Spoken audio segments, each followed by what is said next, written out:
शेतकरी मित्रांनो नमस्कार, मी आपला शुभचिंतक अमोल पाटील। मक्याच्या प्लॉटमध्ये मी आत्ता उभा आहे आणि मक्यामध्ये युरिया आणि झिंकचा वापर करण्याची योग्य वेळ आता आहे। तुमच्याकडे रब्बी मक्याचं जर क्षेत्र असेल आणि साधारणतः ह्या लेवलचा मक्का जर असेल तर युरिया आणि झिंकचा वापर तुम्ही आता करू शकतात। झिंक सल्फेटचा वापर DAP किंवा फॉस्फरस युक्त खतांसोबत आपल्याला करायचा नाहीये। युरियामध्ये तुम्ही झिंक सल्फेट साधारण एक bag urea 10 kilo zinc sulphate आणि जर ह्युमॉल गोल्ड अर्धा किलो मिक्स करता आलं तर तुम्हाला अतिशय सुंदर रिझल्ट मिळतील।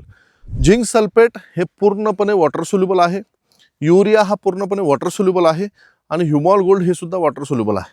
ते तुम्ही डायरेक्ट ड्रिपची जर व्यवस्था असेल तर ड्रिपमधून देऊ शकतात। अजून सुंदर रिझल्ट जर तुम्हाला हवे असतील तर झिंक सल्फेट ऐवजी झिंक ऑक्साईड 39.5% चा वापर करा, जे झिंकोडिल नावाने बाजारामध्ये मिळतं।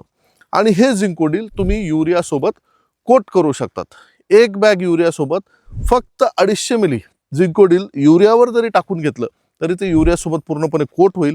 तो युरिया किंवा झिंकोडिल आणि युरियाचं पाणी करून जरी तुम्ही ड्रिपने सोडलं तरी सुद्धा चालेल, किंवा तुम्ही युरिया आणि झिंक सल्फेट डायरेक्ट फेकून दिला तरी सुद्धा चालेल। फक्त फॉस्फरस युक्त खतांसोबत वापर करू नका। तुमच्याकडे गहू असेल, तुमच्याकडे रब्बी ज्वारी असेल, तुमच्याकडे रब्बी मक्का असेल तर ह्या तिन्ही पिकांसाठी युरिया, झिंक सल्फेट आणि ह्युमॉल गोल्ड ही जोडी फार लाभदायक ठरेल।